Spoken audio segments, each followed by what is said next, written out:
Newsmaker Sunday with Fox 10's John Hook. Thanks for joining us on Newsmaker Sunday. We are at a critical juncture right now in the Arizona wildfire season as you get right between the superheating that goes on with the intense heat we've just had and continue to have, and before the monsoon rolls in and you get moisture that kind of tamps everything down. Take a look at what happened on Thursday.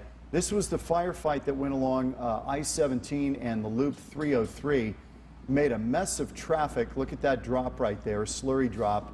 And this grew to about 1,200 acres. Pretty big fire, and everybody saw the smoke and obviously the traffic implications, but it's an illustration of kind of what we're facing. And this was more of an urban fire, a lot of it due to the heavy winter that we had, a lot of rain, and you get that brush that then now with this heat becomes tinder dry and goes up quickly.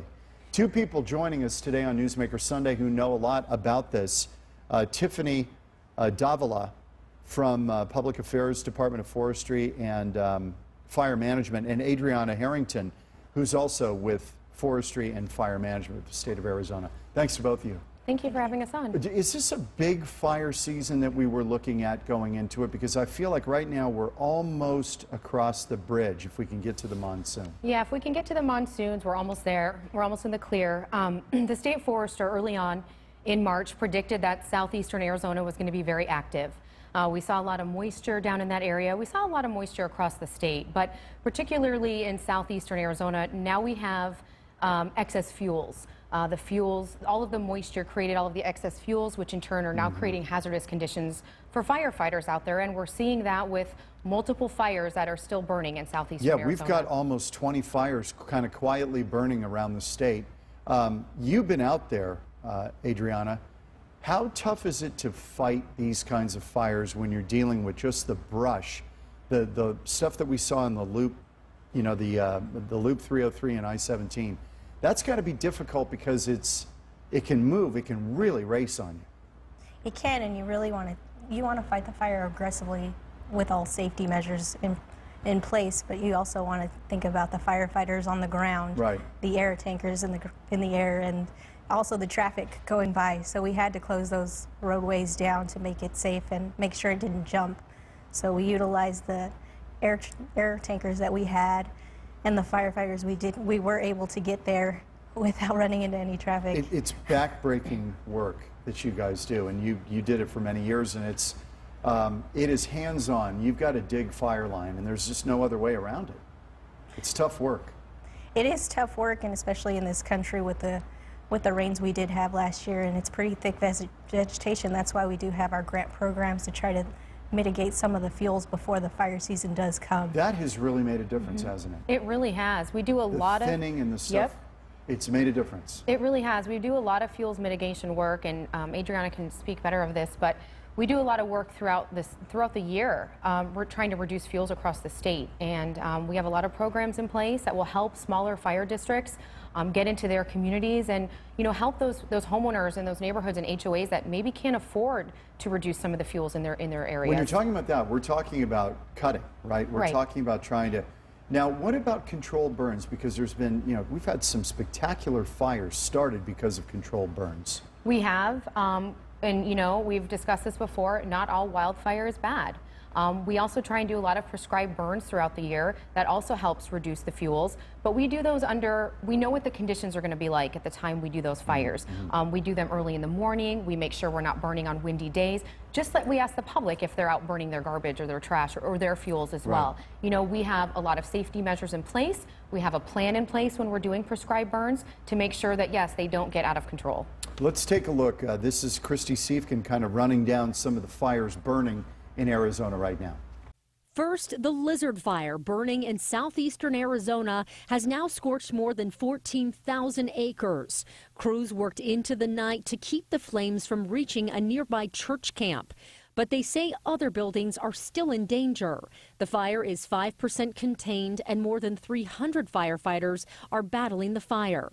Winds have been an issue for the crews. The Boundary Fire, burning north of Flagstaff, has burned 4,400 acres. The wind-driven fire has forced the closure of several hiking trails near Kendrick Mountain. The fire is about 4% contained, and crews say the smoke is visible from several surrounding cities. Firefighters plan on using planned burns throughout the day to help control the fire.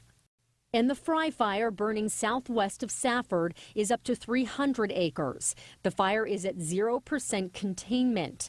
Crews say temporary flight restrictions are in effect over the area, including drones or unmanned aerial vehicles. Several hiking trails are also closed in the area. No word on what sparked that fire. Okay, Tiffany, with the fire restrictions right now, where are we? Right now, we're in stage 2 fire restrictions in Coconino County, just south of the Colorado River. We went into stage 2 fire restrictions along with our partners in the Coconino National Forest. So that means absolutely no campfires, no smoking unless you're in your vehicle or an enclosed building. There's a lot more restrictions in place under stage 2 than as to stage 1. Come Monday, we're going into stage 2 in southern Arizona. Who makes that determination? Let's take a look at tape number 3 and you'll be able to see some of this. As we look at some of the restrictions out there on open campfires and some of the things, obviously you don't want this going on. Right. Again, under stage 2 restrictions, we're not going to be able to have any more campfires. Whether they're in a developed campsite or not, no campfires at all.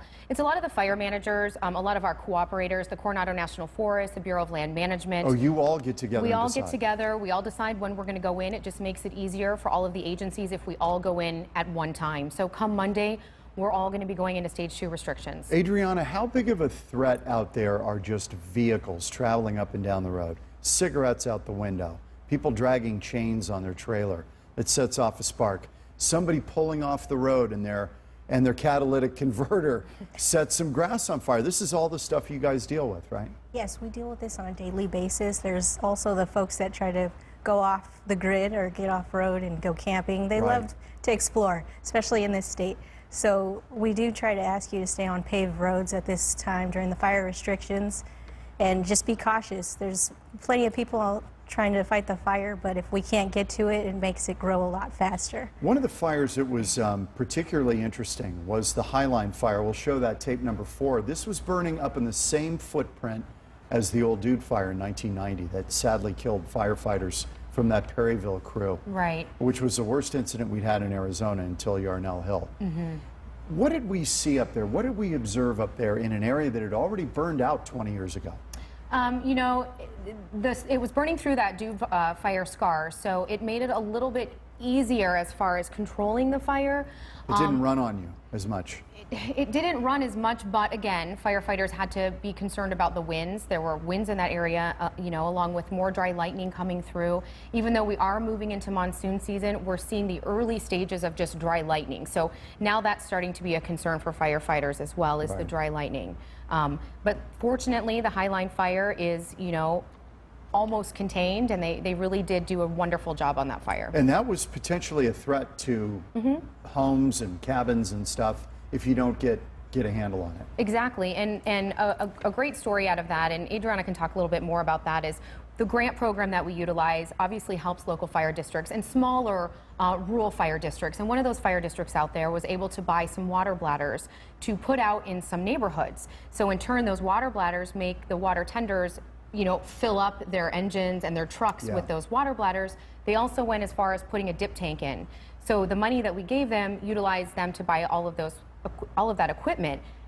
Essentially, that equipment was then used on the Highline fire. Right, because with helicopters, if they're doing water drops, they're finding golf course retention areas, they're finding swimming pools, they're finding all kinds of stuff to improvise, right? Yes, it definitely made the turnaround a lot quicker, so we can get those firefighters the water they needed at a quicker speed. I'm going to show the Encino fire. That is burning. This is tape number 5. This is burning near Sonoyta in southern Arizona, in the wine country of Arizona. You don't think about it. Can you describe, Adrianna, when you're out there battling one of these things, the amount of weight on your back, the dehydration issues, when we're suffering through the heat here, it's nothing compared to what you guys go through. Yes, it is a lot more severe when you're standing next to a fire. We do try to take into account that all these elements are going to be thrown upon you at a moment's notice, so we try to do as much excessive training as possible before the fires do come, so we're ready. Of course, we're human, so we're going to get hot, we're going to get tired, we're going to get dehydrated, so we try to give breaks as much as possible, as long as we're still fighting the fire aggressively, taking safety into account. you still have to think about the people on the ground. Right. And try to utilize all the air tankers and all the dozers and everything you can use. What are the shifts when you're out there? How many hours on, how many off? It's usually a 16-hour shift that's getting to the fire, fighting the fire, and then coming back in and handing it off to the next group. But if they are 16-hour days, they're pretty excessive. Wow, that is, yeah. And they feed you pretty well, but you guys are earning it out there, and you're eating on the run when you're actually out on the fire line. So. Yeah, there's been a number of times you just grab whatever in your pocket and you try to just drink some water really quickly and keep moving. You try to do as much work as you can while you have the equipment available to you, because there is other fires and they do get released to the other ones if those are moving a lot quicker. Tiffany, we've seen these tankers roll in, the DC-10s, and that stuff is really potent. That helps you a great deal, doesn't it? It really does. Utilizing the DC-10s, the heavy air tankers, that really helps slow the progression of a fire for the crews on the ground. Are we going out now earlier than we used to try to knock down fires quicker with those kind of assets? As far as? When something starts, sometimes we used to watch it grow before the tankers would come in. Are we now using tankers to try to suppress it early on? We are. We're really calling in every possible resource that we can, especially, again, like Thursday's fire, the 303 fire, the T fire that we had up near Black Canyon City. We got a lot of air resources on those fires as quickly as we could, because, again, that really does help slow the progression of the fire and allow the fire crews to get in there and start building those lines. We're back in a minute on Fox 10 Newsmaker Sunday with Tiffany Davila, who's the Public Affairs Director, Department of Forestry and Fire Management, and Adrianna Harrington, who has been out fighting fires for some of her career and now is working on grants to try to mitigate some of the fire danger in Arizona. We'll continue our conversation right after this.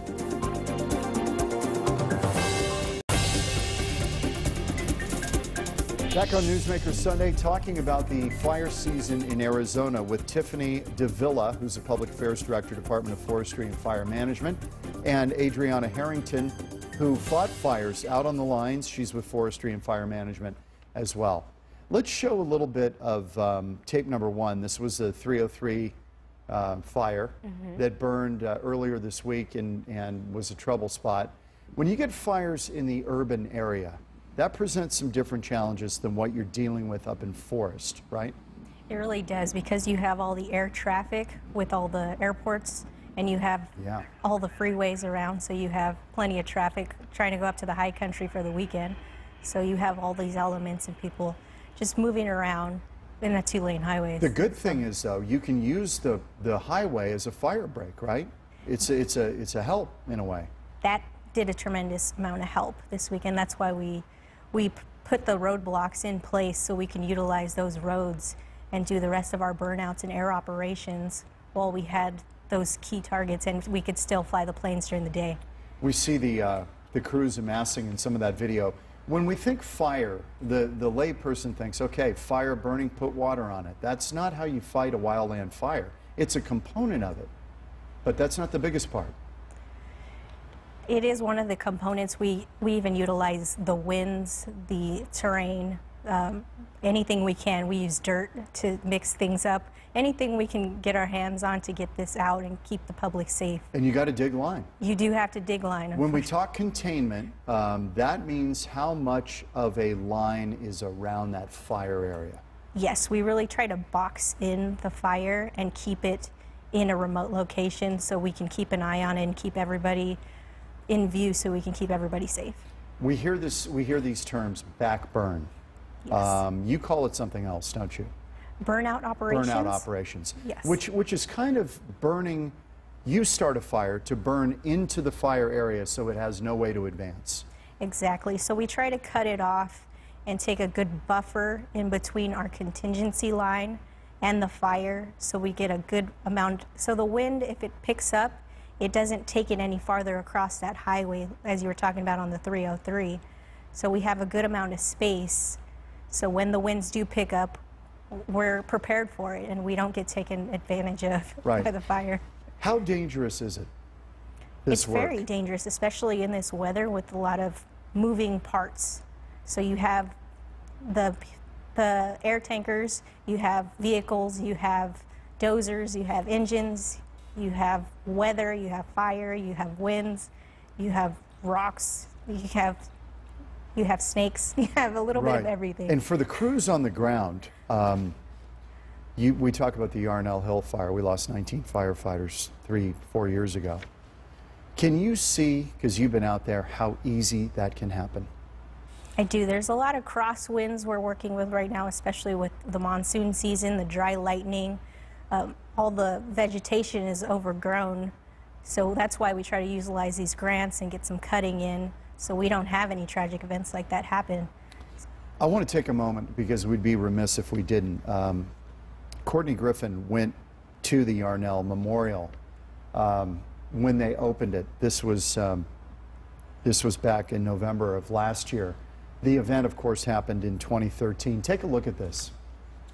A dedication ceremony took place early this morning at the Granite Mountain Hotshots Memorial State Park, where Governor Doug Ducey and families got a little preview of the park, which is actually rather big. It takes about 4 hours to complete. It's a 7-mile hike, and along the trail, 19 stone plaques are laid out honoring each of the fallen hotshots, and 6 interpretive signs that tell their story along with the timeline of what happened on that fateful day back in 2013. There's also a ring of steel and stones that surround the earth, protecting and preserving the area where the hotshots bravely made their last stand. Plus a quiet path and benches for families and community members to reflect. And that's exactly what they've been doing out here early this morning. Now the park officially opens to the public tomorrow. Back to you. That was Courtney Griffin back in November when they dedicated the Yarnell Hill Memorial. I want to just finish up with you on this segment, Adrianna. That when the Dude Fire happened in 1990, and I think 6 firefighters perished from the Perryville crew. They were fighting it. Everybody said, you know, that's about as bad as it gets in Arizona. Could you even fathom that you could lose 19 people? You know, it's in really, one event? It was hard to believe. I was on a different fire at the time and we heard this come across the radio. We couldn't believe it. You don't ever see something like to that extreme happen all at once. And it really hit close to home. I seen grown men hit the ground just crying. I bet. And your husband was flying that day, right? Yes, he was in the Prescott Helitech crew that year, and he worked very closely with some of those folks on the Yarnell crew. For people who don't understand how something like that can happen, they were in a box canyon. So as the flames started rolling up that canyon, they could not move quick enough as human beings to get out of its way. No, there's no way to outrun a fire. They were out of communication range. There was just so many elements that were working against them at that time. Like I said, you don't see something that severe happen all at once, and all these things lined up. It's like a airline crash. They say it's not one event, it's a chain of several. The links on the chain, and several things have to happen. Bad things have to happen. Exactly. For the plane to go down. This is the same thing in firefighting, right? This is the same thing. We try to take into account every possibility before we start sending the folks out on the ground. We try to utilize every other thing before we send them out, take into account anything that can happen, the change in time, temperature, winds. We try to set trigger points to make sure we know that it's going to happen, so we're out of there before it does happen. This is a tough question, but I want to ask you this. As a firefighter, you were out there. Do you sometimes, when you're out there with your crew, look around and you're usually trying to save homes or structures, and you guys are on the line fighting this stuff, putting your life on the line for homes and structures and property? Do you guys ever look at each other and go, we're going to put it on the line for this guy who decided to build out in the middle of nowhere? I mean, you know what I'm saying. There is a certain amount of, you take this on yourself, this risk, by building in these areas. Yes, and that's why we do hard pushes of our district managers going out door to door and seeing if people are trying to get involved in protecting their homes, so when firefighters do have to come through there for a fire, they're all safe and the people that are involved are safe. Just we try to do the best we can to prevent this from happening. We can't save every structure, but we do our best. And I will say it because you might not be in a position to say it, but I've been out with crews where decisions are made based on, did this guy build defensible space around his house? And if he did, we're all in and we're going to try to help him out. But if somebody lets stuff grow over their house or trees encroach, I've seen crews say, we're not going to work on that one. It's a lost cause. That happens. These are decisions that are made in the field. Yes, and you have to take into account these are people doing digging line, hand crew, cutting with chainsaws. Is there going to be enough time for us to get out of there? Exactly. So sometimes it's tough, but we do have to walk away. We have to make sure everybody's safe. Right, and so the people who help themselves have a better shot at protecting their structure and getting help from firefighters even down the line, perhaps. We're going to take a break here on Newsmaker Sunday, talking about the Arizona wildfire season. Are we out of the woods yet, or are we just right in that middle spot where it could go either way? We're back in a minute.